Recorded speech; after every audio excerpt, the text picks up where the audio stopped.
dans le Talmud que le peuple juif a trois caractéristiques. Le peuple juif est un peuple de Baïchanim, c'est-à-dire de gens qui ont honte, est un peuple de Rachmanim, de gens qui sont miséricordieux, et est un peuple de Gomle Chassadim, de gens qui font du bien.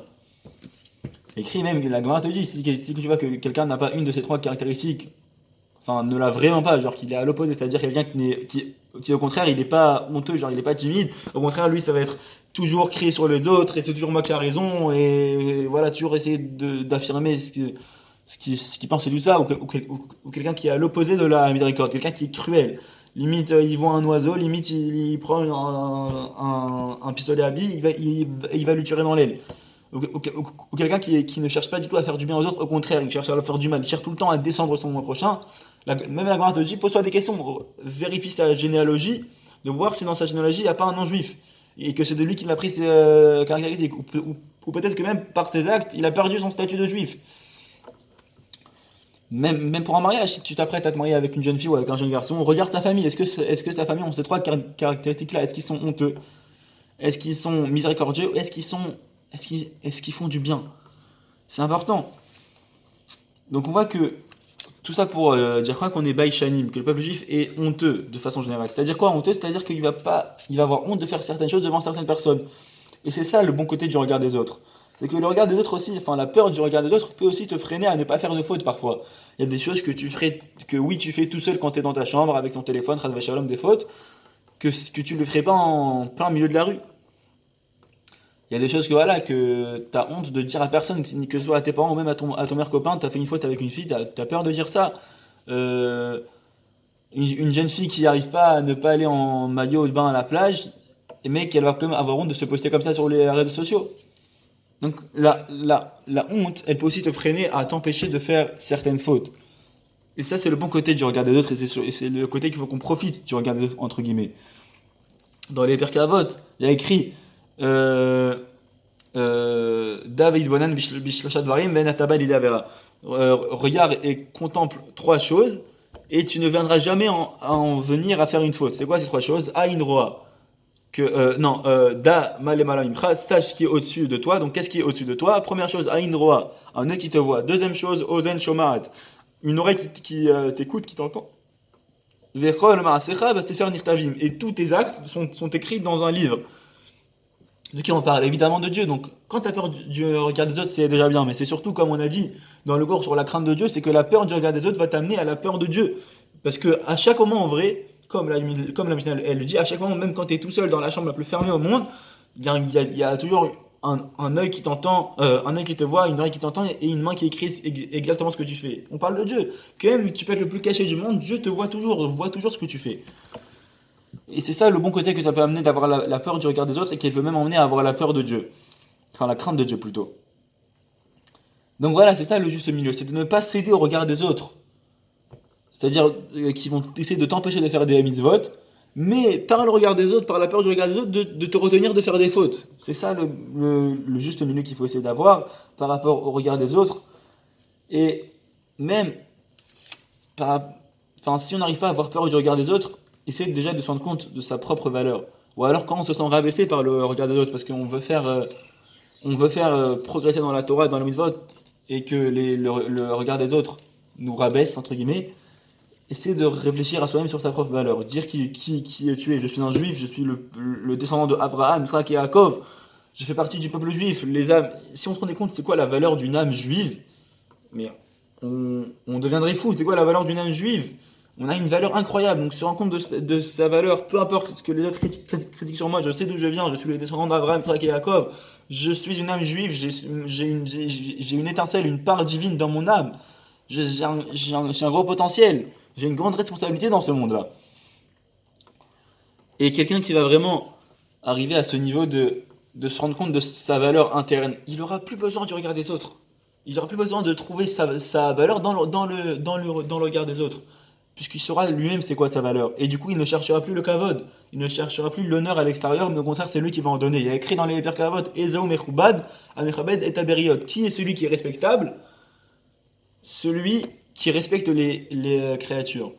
C'est parce que quelqu'un qui sait qu'il connaît sa valeur de façon interne, il n'a pas besoin du regard des autres pour connaître sa valeur, alors il va au contraire distribuer du kavod aux autres. Et plus tu vas être quelqu'un qui respecte les autres, et plus on va te respecter. Il y a écrit, voilà, pour montrer à quel point un juif doit, enfin tout homme et un juif encore plus, doit être respectable. Il y a écrit dans la Gemara que quelqu'un qui mange dans la rue, il y a écrit qu'il est pas saoul les redoutes. Il est impropre pour venir faire un témoignage devant le Beddin. Évidemment que ce n'est pas une halakha et qu'aujourd'hui ça n'a plus cours. Parce qu'aujourd'hui, combien de gens voient manger dans la rue, mais se rendent compte combien un homme et un juif doivent être respectables. Que voilà, manger dans la rue, c'est quoi? Pose-toi, assis-toi sur une table, fais netilat, fais motzi, mange ton sandwich. Ne mange pas dans la rue en marchant, en parlant à moitié sur ton téléphone avec tes écouteurs. Non, t'es pas un animal. Donc, se rend compte à combien on doit être respectable pour nous-mêmes et pas par rapport aux autres. Et comme j'ai dit tout à l'heure, rendre agréable les choses aux autres, c'est-à-dire que nous-mêmes on soit respectables, c'est-à-dire de ne pas manquer de finesse, de ne pas marcher dans la rue avec des vêtements déchirés. C'est quoi cette mode aujourd'hui que plus ton vêtement il est déchiré et plus il est à la mode? C'est quoi marcher avec des vêtements déchirés? Qui tu es? Tu es le fils d'un roi, t'es un ben Israël, t'es un juif, t'es une juive. Fais attention à comment tu t'habilles. Des vêtements déchirés, mais tout ça, c'est uniquement à cause de quoi? C'est à cause de la pression sociale. C'est uniquement à cause de la pression sociale qu'on voit tout le monde s'habiller comme ça. Alors moi aussi, c'est parce que je suis un mouton, alors je vais m'habiller comme ça. Voilà, il faut essayer de pas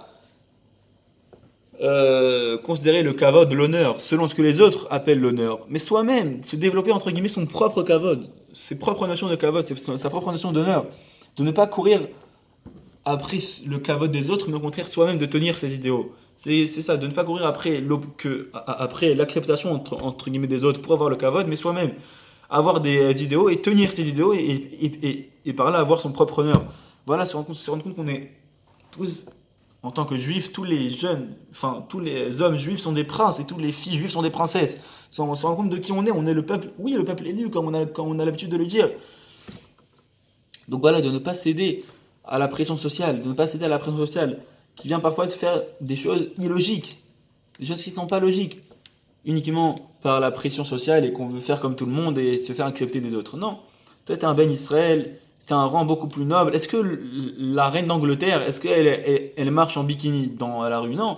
Est-ce que, je sais pas, même un président, est-ce que tu as déjà vu un président se balader dans la rue avec un jean troué? Non. Il a un costume, même s'il n'a pas de costume, il a au moins une chemise et un pantalon. Même, allez, il a un polo et un pantalon. Alors, eux qui sont des personnes respectables élues par les hommes, nous on est des personnes respectables élues par Dieu. On est des princes et des princesses, essayer de se rendre compte de ça et qu'il faut être respectable en tout temps, mais pas pour les autres, pour toi-même. Voilà. Maintenant, vraiment essayer de se rendre compte que le regard des autres, ça peut être une prison et on va finir sur ça. Il y a comment je vais essayer de formuler ça?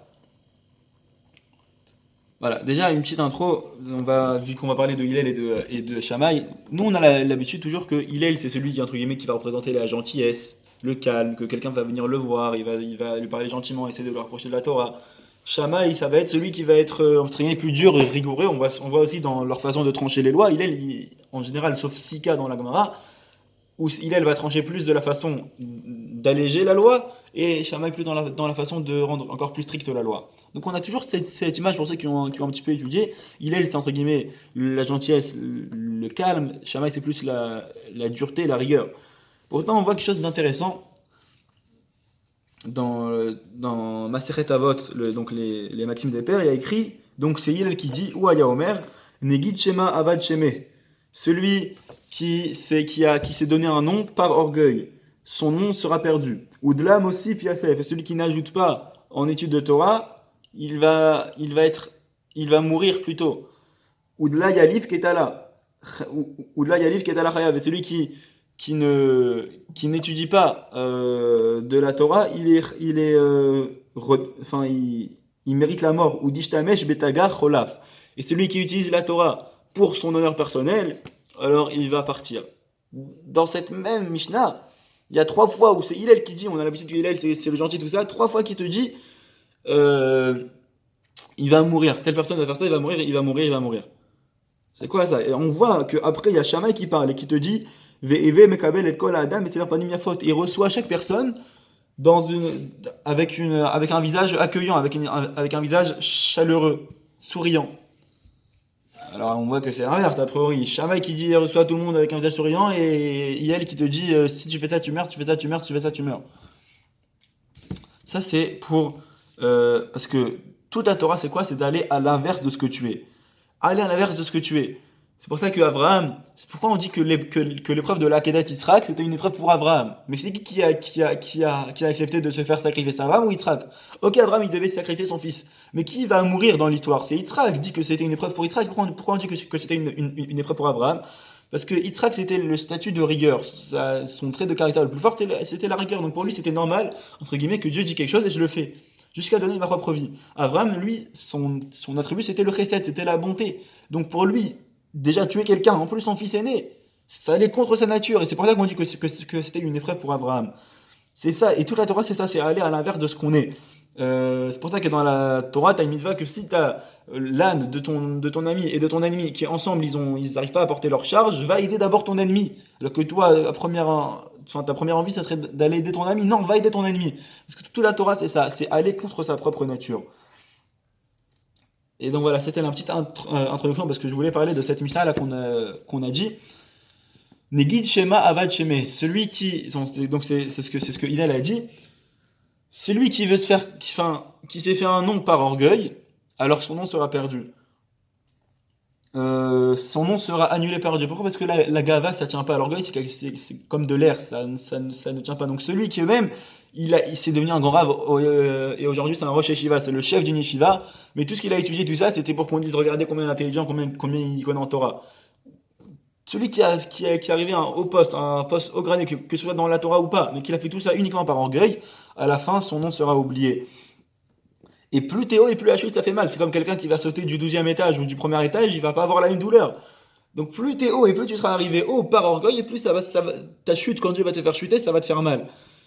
Euh, on voit ça les politiciens. Les politiciens, ils arrivent au top du top, ils arrivent au truc de président. Une fois qu'ils sont plus présidents, on leur ressort tout leur dossier. Ouais, il a fraudé au niveau de l'argent, il a été avec des prostituées, il a mal fait ça, il a fait des magouilles quand il était président. Alors que le gars, il était au top du top président, le premier homme de l'État, et au final, dès qu'il est plus président, ça y est, il perd tout. Korach, voilà, c'était la paracha de Korach il y a une semaine et demie maintenant. Toute sa vie, il faut savoir que Korach, il a été honoré. Il y a écrit que Korach, il était tellement riche qu'il avait 50, si je dis pas de bêtises, 50 ânes et chameaux, ou 300, je sais plus si c'est 300 ou 50, bref, ça reste énorme, uniquement pour porter les clés de ses coffres. C'est-à-dire il avait tellement de coffres, donc tellement de clés, que pour porter toutes ces clés, il fallait 50 ânes. C'est énorme. Combien il avait de coffres et de richesses, Korach? Il était au top du top, c'était le cousin de Moshe, il était respecté. Donc toute sa vie, Korach a été honoré, et aujourd'hui, après sa mort, comment on en parle de Korach? Dès qu'on arrive tous les deux à la paracha de Korach, Korach c'était un pourri, il s'est rebellé contre Moshe, c'était un gros rachat à la terre et à la vallée. Moshe c'était l'inverse. Moshe toute sa vie il a été contesté. Le nombre de rébellions contre Moshe, à ce que les Bnei Israël en sont venus à penser parfois que lors de la construction du Mishkan, peut-être Moshe a volé de l'argent. Qu'on avait offert pour la construction du Mishkan. Toute sa vie, Moshe avait été contesté. Comment on en parle de Moshe après sa mort? Moshe, c'était le plus grand homme de toute l'histoire. C'était le plus grand homme de toute l'histoire, que Dieu lui-même dans la Torah témoigne de ça, que Moshe était le plus grand homme de toute l'histoire. Donc on voit c'est exactement ça. Celui qui s'est fait un nom mais par orgueil, ok, il va arriver au top, mais une fois qu'il va mourir, ou même pendant sa vie parfois, Dieu va lui faire tout redégringoler. Et à l'inverse, celui qui a pas cherché les honneurs pendant sa vie, Dieu va l'honorer. De son vivant ou après sa mort. Il a écrit que par rapport au regard des autres, c'est que quand tu vas faire les choses par orgueil, pour le regard des autres, pour être bien vu par les autres, au final ça va jamais tenir. Et même à tel point qu'il faut faire attention au regard des autres et être clean par rapport aux autres. Il a écrit que l'habit du Kohen Gadol, qui était le seul qui était permis entre guillemets de rentrer dans la salle des trésors, où on entreposait toutes les choses qui étaient tous les dons qui étaient faits pour le Beth Amikdash, l'habit du Kohen Gadol devait être sans doublure, sans aucune poche, sans aucun ourlet, pour ne pas que le maître puisse dire ah celui-là il s'est enrichi parce qu'à chaque fois qu'il rentre dans la salle des trésors il se glisse une ou deux pièces d'or dans la poche. Non, un habit lisse, sans poche, sans doublure, comme ça il n'y a aucun doute sur lui. Donc on voit l'importance du regard des autres, être clean par rapport aux autres, ça aussi c'est une notion dans le regard des autres, être clean par rapport aux autres. Et c'est plus toi tu vas chercher, comme on a dit tout à l'heure, l'honneur, mais l'honneur, c'est-à-dire glorifier Dieu, que là tu vas avoir de l'honneur. On voit que lors de l'ouverture de la mer Rouge, le miracle de l'ouverture de la mer, suite à ça, il y avait toutes les richesses des Égyptiens, des richesses énormes qui étaient sur la plage. Lorsque les Israël avaient fini de traverser, que la mer s'était refermée sur les Égyptiens. Et là, il y a eu deux conduites. Tout le peuple, qu'est-ce qu'ils ont fait? Ils ont vu tous ces diamants, tous ces pierres précieuses, ils ont couru et ils ont ramassé le plus possible qu'ils pouvaient. Moshe, lui, qu'est-ce qu'il a fait? Il s'occupait de la tombe de Yosef Hatzadik. De la tombe de Yosef Hatzadik, il a gardé pendant que tout le peuple allait de l'argent et tout ça. Donc Moshe, il n'a pas cherché son honneur. Il aurait pu dire, ah, je vais aller chercher de l'argent, comme ça, en plus que je suis le chef, je vais pouvoir me faire une belle maison, tout ça. Franchement, j'ai bien travaillé en Égypte, je mérite. Non. Et qu'est-ce que Dieu a témoigné sur Moshe? L'Okam Israël que Moshe, il ne s'est pas levé dans toute l'histoire du peuple juif, une personne comme Moshe Rabbeinu. Pourquoi? Parce que pendant sa vie, il n'a pas cherché les honneurs, il n'a pas cherché le regard des autres. Regarde celui-là, il a bien réussi dans la vie, il a une bonne parnassa, incroyable. Non, il a cherché juste à faire la volonté de Dieu. Aujourd'hui, tout ce qu'on fait, c'est pour la gava et pour le regard. Tout ce qu'on fait, on va s'acheter une montre, même si on la trouve pas belle. Parfois, on trouve des choses pas forcément belles, mais comme elle est chère et que c'est une marque, alors on va l'acheter. T'as le même t-shirt.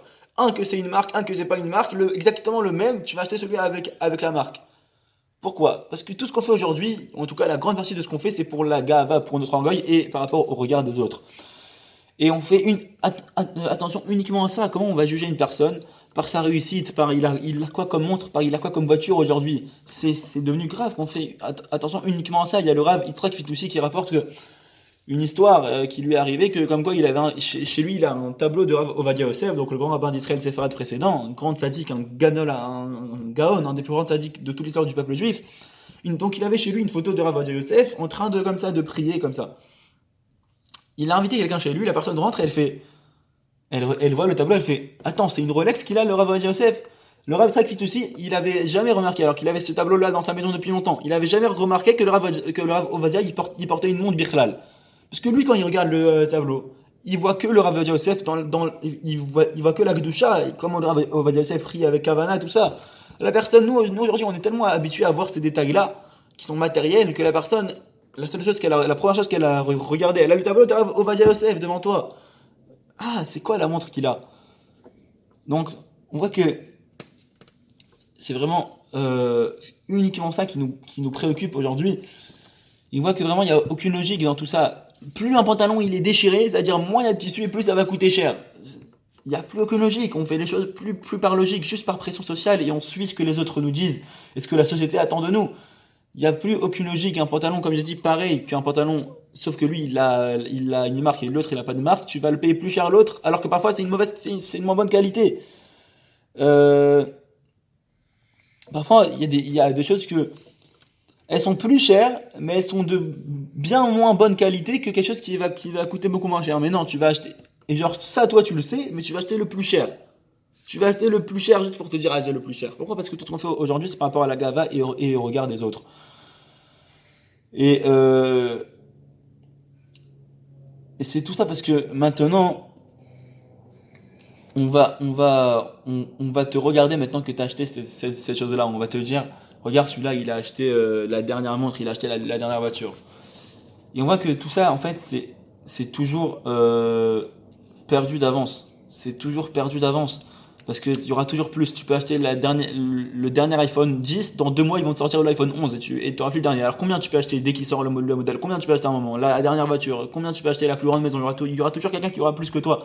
Donc tout ça, c'est perdu d'avance. Si tu veux essayer toujours d'être au top dans le regard des autres, c'est perdu d'avance. Donc, sois heureux toi-même, et je vais finir sur ça, sois heureux de ta valeur intérieure, comme je dit tout à l'heure, ne pas chercher l'approbation des autres à tout prix. Sois heureux toi de tes idéaux et tu sais la valeur intérieure que tu as déjà en tant que juif et combien tu es attaché aux mitzvot et plus tu vas pratiquer des mitzvot et plus tu vas t'honorer toi-même entre guillemets, avoir de l'estime pour toi-même et c'est comme ça que tu vas pouvoir te libérer du regard des autres. Donc si Dieu veut qu'on puisse juste travailler sur cette mida là, de ne pas d'utiliser le regard des autres que pour les choses positives, c'est-à-dire d'avoir honte de faire des avérotes et de ne pas être dirigé par le regard des autres et de ne pas avoir honte d'affirmer ses idées par peur de ne pas plaire aux autres. Et voilà, chercher uniquement à plaire uniquement au Créateur, à Dieu, que par ce mérite-là, Dieu nous envoie la délivrance avec la venue de Mashiach, Bekarov. Erev Tov, merci à tous.